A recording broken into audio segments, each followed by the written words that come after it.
à l'occasion du brevet de fin d'études moyennes, un certificat qui sanctionne la fin du cycle moyen, diplôme qui va alors ouvrir les portes du lycée. Le ministre de l'Éducation nationale, Moustapha Guirassy, est ferme sur les règles de l'examen. Pas de portable, pas de bagages par devers soi. Ceci est adressé aux candidats. Dans ce journal aussi, nous irons voir ce qui se passe au Moyen-Orient avec Israël, qui est toujours en conflit dans la bande de Gaza. Cette fois, l'État hébreu se frotte aux outils du Yémen. Les affrontements ont occasionné des morts, nous le verrons en fin de journal. Mesdames, Messieurs, c'est tout pour les titres. Le développement, c'est en une poignée de secondes.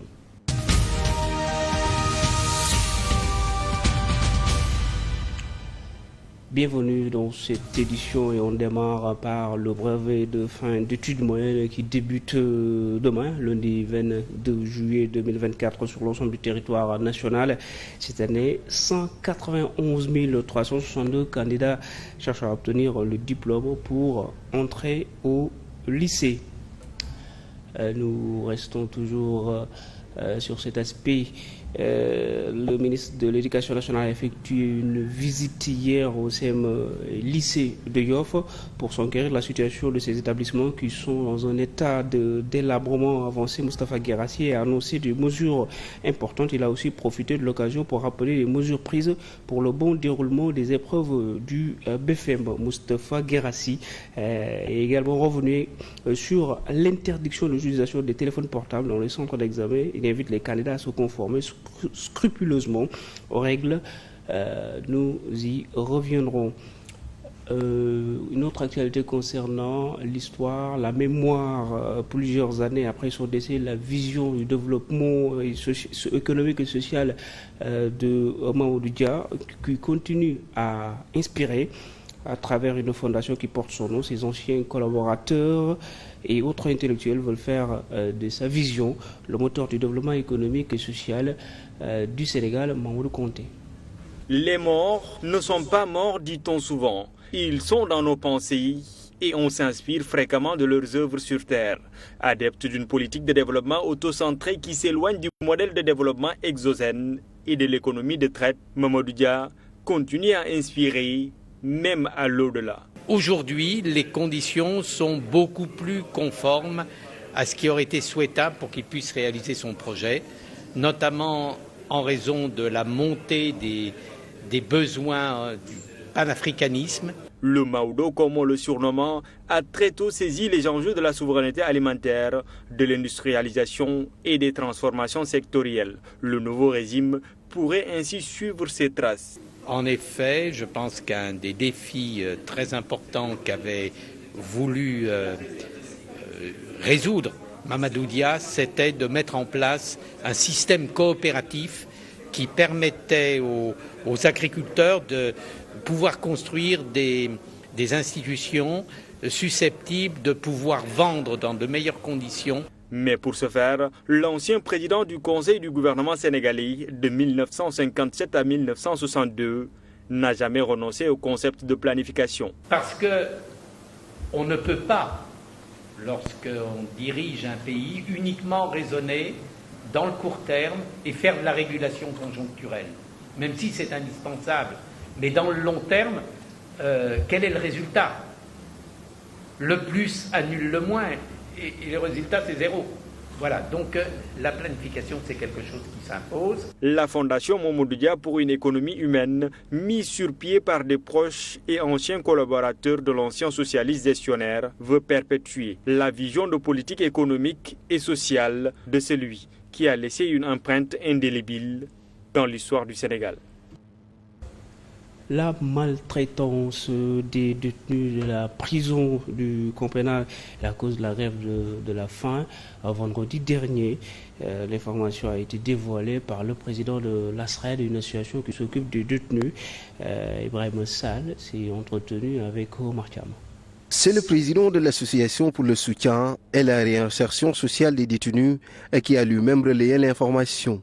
La grève de faim des détenus de la maison d'arrêt et de correction du camp pénal, entamée hier matin, serait due à la mutinerie qui avait eu lieu récemment. Certains agents qui ont des dents contre eux ne cessent de les maltraiter. À cela s'ajoute le décès du détenu Fallou Ndao qui faisait partie du lot des détenus transférés à la prison de Rebeuss, qui malheureusement est décédé dans des circonstances douteuses. Un autre détenu répondant au nom de Khadim Ndiaye, pensionnaire de la Chambre 9, a également été torturé depuis lundi passé par les pénitenciers. En plus d'exiger l'ouverture d'une enquête judiciaire, Ibrahim Sall monte au créneau et dénonce l'attitude de l'Observatoire national des lieux de privation de liberté. Ces gens-là sont outillés, ont de l'argent et ne jouent pas pleinement leur rôle. Vous n'avez jamais vu l'ONLP faire un communiqué de presse pour dénoncer les conditions de détention inhumaines que vivent les détenus. Dans le cadre de l'amélioration des conditions de détention,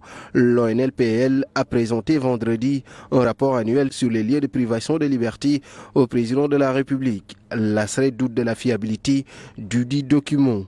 La raison? Ces gens-là ne connaissent absolument rien des prisons et peuvent induire en erreur le président de la République. Et nous demandons la dissolution de cette institution et qui préfère aller se ranger du côté des agents pénitentiaires que de se ranger du côté des détenus. Les organisations de défense des droits humains et le ministre de la Justice sont interpellés pour situer les responsabilités. Le mouvement Podor Vamal a célébré ses 10 ans d'existence lors de son 10e anniversaire. Donc, le mouvement a mis l'accent sur les potentiels de la vallée du fleuve Sénégal, ou Waly Diouf Bodian, était désigné parrain de l'événement à Tabari. Le mouvement Podor Vamal compte jouer pleinement sa partition dans l'atteinte de la souveraineté alimentaire, l'une des politiques majeures préconisées par le régime en place. À l'occasion de la célébration de son 10e anniversaire, le mouvement, sous la houlette de son coordonnateur, a mis en avant le rôle et la place de la vallée du fleuve dans l'atteinte de cet objectif. C'est quelque chose qui intéresse le gouvernement, qui intéresse le Sénégal d'une manière générale. Parler de souveraineté alimentaire, c'est régler pratiquement 3 questions, la question de l'emploi, la question de la souveraineté, la question de l'immigration, la question vraiment de la baisse des prix des denrées de première nécessité. C'est devenu aujourd'hui la seule alternative pour le développement de ce pays-là. Pensons qu'aujourd'hui la vallée du fleuve Sénégal sera mise vraiment à sa place. Dans sa place pour jouer son véritable rôle. La cérémonie s'est déroulée sous le parrainage de Waly Diouf Bodian. Le directeur général du port autonome de Dakar estime que la souveraineté alimentaire occupe une place primordiale dans le projet de PASTEF.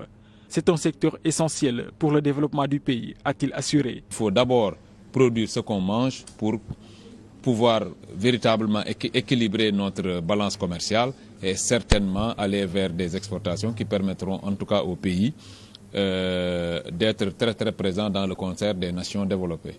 Économiquement, si tous les pays qui veulent décoller doivent d'abord régler cette question parce que nous sommes extrêmement dépendants de l'extérieur pour notre alimentation. Alors tant qu'on est dépendant de l'extérieur, nous nous contentons de développer d'autres pays. Au terme des discussions, plusieurs conclusions ont été soumises aux autorités. Le mouvement Podor Vamal espère que le gouvernement saura profiter du potentiel de la vallée du fleuve Sénégal dans cette lutte pour la souveraineté alimentaire. Le département de pêche et d'aquaculture de l'UCAD a fêté aussi ses 20 ans d'existence. Une occasion pour les autorités de cet institut de faire le bilan en recherche. La ministre de la Pêche et des Infrastructures maritimes et portuaires, Fatou Diouf, était présente à Kayor Cissé. 20 ans d'existence de l'Institut universitaire de pêche et d'aquaculture, c'est 20 bonnes années de formation, de recherche et de contribution scientifique au développement du secteur de la pêche et de l'aquaculture. Madame le ministre vient de dire, pratiquement la plupart de ses collaborateurs au niveau du ministère sortent de cet institut. Rien que ça, c'est un acquis. Depuis 20 ans, on a formé au moins plus de 100 diplômés qui sont actuellement au niveau du ministère. On a fait beaucoup de travaux sur la recherche. La célébration des 20 ans coïncide avec l'avènement d'un nouveau régime qui hérite d'un secteur de la pêche presque agonisant. L'actuelle ministre de tutelle, qui a elle-même été enseignante dans le dit institut, attend beaucoup de la collaboration entre son département et l'IUPA. Il y a aussi des mesures que nous prenons pour une bonne conservation de la ressource. Et parmi ces mesures, il y a le repos biologique qui est institué. Et aujourd'hui, nous avons appris que l'Institut, n'est-ce pas, a trouvé une solution par rapport à cela et a pu déterminer la période favorable. Il y a aussi d'autres aspects, la valorisation des produits à travers la formation des femmes transformatrices. Et il y a également les alternatives qu'ils ont trouvées par rapport à la farine de poisson. Donc toutes ces questions qui intéressent le secteur et effectivement qui peuvent être des points positifs pour permettre de d'améliorer en tout cas le rendement dans le secteur de la pêche. Pour une meilleure contribution au rayonnement du secteur, l'Institut sollicite un peu plus d'accompagnement de la part de l'État. En termes d'augmentation de ressources financières et matérielles. Mais il y a également en termes de revoir la formation en fonction des nouveaux défis. On parle de défis en matière de souveraineté alimentaire. Donc il nous faut également revoir le curriculum pour que ça soit adapté par rapport à ce nouveau défi. Quel IUPA pour demain? Tel est le thème qui a accompagné la célébration des 20 ans d'existence de l'Institut universitaire de pêche et d'aquaculture. Médina Marmilla est située dans la commune de Saint-Louis depuis 4 ans.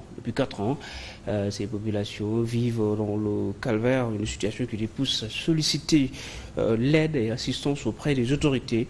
Au Morceau et leur président, le président du conseil du quartier, sa réaction au micro de Chérif El Walid Sow. Depuis 4 ans, nous vivons une situation qui nous cause énormément de difficultés.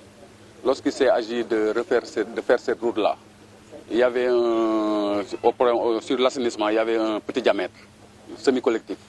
Mais lorsque l'entreprise qui devait faire cette route est venue, elle a décrypté l'assainissement, le réseau, et a changé le réseau en gros diamètre.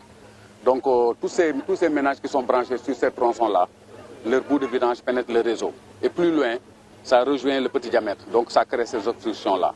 Depuis 4 ans, nous vivons ce problème-là. Et pendant l'hivernage, le problème est exacerbé par les eaux de pluie. Donc nos populations vivent de gros risques. Le paludisme est là, prégnant, les maladies chroniques sont là, respiratoires, les dermatoses sont là. Donc personne ne peut plus passer, et les véhicules et les personnes. Nous lançons un appel. La solution, elle est connue des techniciens. L'ONAS connaît la solution. Il faut redimensionner ce réseau-là. Merci à El Walid Sow. Fatick, Mbella Kadjo, l'autoroute à péage en construction soulève beaucoup d'inquiétudes chez les habitants. Les habitants sont réunis autour d'un mouvement dénommé Tous contre l'injustice. Ils réclament une sortie pour éviter d'isoler leur localité, compte rendu Maguenbaye. Autoroute à péage Mbour, Fatick, Kaolack hante le sommeil de certaines localités comme la commune de Mbella Kadiao. Les populations disent de ne pas y avoir accès pour plusieurs raisons. On ne peut pas vouloir dire qu'on essaie de désenclaver une nation ou un peuple, à la limite même un pays, et enclaver les zones qui le composent. On est en train aujourd'hui de nous enclaver. Ce que nous voulons, c'est très simple. La première chose, c'est de nous faire ici des bretelles d'accès. La deuxième chose, c'est que ce pont-là soit redressé. Un rond-point ici, ça aurait aidé un peu à l'économie de la commune. Un moyen de résorber le problème de l'inclusion sociale, mais aussi du manque d'emploi. Mais il y a deux choses. Soit il tue la commune en continuant ses travaux, soit il refasse vivre la commune en nous créant ici des bretelles, l'une des deux. Hormis cette situation, Mbella Kadiao est aussi une commune qui manque presque de tout. Jusqu'à présent, nous avons un problème d'ambulance. Qui nous aide à ce niveau-là. Mbella Kadiao regroupe 17 villages et 23 hameaux. On a besoin d'une ambulance ici. Habituellement, on est obligé de faire recours à nos charrettes pour pouvoir transporter des malades. C'est inadmissible. Pour ce qui est de l'électrification rurale, il reste beaucoup ici de villages qui ne sont pas électrifiés et ils nous attendent. Nous avons un problème de cherté d'eau. L'eau est chère, les factures sont chères, mais aussi nous avons une très mauvaise eau. Malgré l'état d'avancement des travaux, les populations de Mbella Kadiao exigent des solutions immédiates à leurs problèmes. Une autre commune de Saint-Louis-Mandépol située à la commune de Diama a bénéficié de 5 bornes fontaines réalisées par Lefort. 65 autres seront installés pour permettre aux populations d'accéder à l'eau. Nous écoutons le gouverneur Alioune Badara Samb. 5 bornes fontaines ont été installées par l'OFOR. Hier, M. le ministre a instruit le directeur général de l'OFOR pour venir avec 65 autres bornes fontaines dans le cadre des branchements sociaux pour faire en sorte que, au-delà de ces bornes fontaines, que les populations dans leur maison puissent avoir l'eau sur place. Donc il s'agit de 5 bornes fontaines, mais nous venons de régler aussi une problématique d'un Banepal de 53 ans en moins de 5 mois. Donc voilà vraiment l'objectif de notre déplacement. Mais c'est des investissements qui vont impacter sur la santé publique des populations. Merci à Goromboy qui a recueilli ses propos. Vacances citoyennes, vacances agricoles et la journée de l'arbre couplée avec la journée de Set-Setal. Le gouverneur de Louga, Ndeye Guénar Mbodj, appelle les Lugatois à s'impliquer. Elle a annoncé une série d'initiatives pour dynamiser les vacances citoyennes agricoles, incluant la célébration de la journée de l'arbre couplée avec cette journée. On l'écoute. Concernant les vacances citoyennes, donc un plan d'action a été élaboré en rapport avec l'IA. Les CDD seront tenus dans les départements et des actions comme la réhabilitation de certaines infrastructures, la réfection des tables bancs aussi, et les actions d'investissement humain et aussi de nettoiement surtout. Donc seront organisées et des activités de reboisement. Vacances agricoles, il y a déjà une plateforme qui a été lancée. Ceux qui veulent participer vont s'inscrire.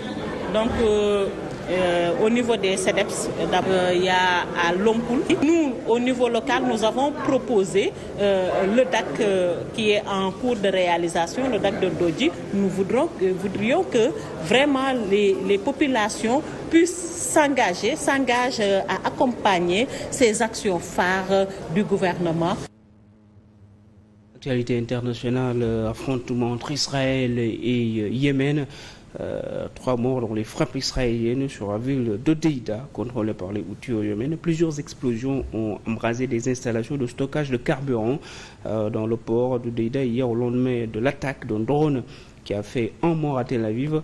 L'État hébreu affirme que son aviation a touché des cibles militaires. Nous y reviendrons dans nos prochaines éditions. Mesdames et messieurs, c'est la fin de cette édition de 13h.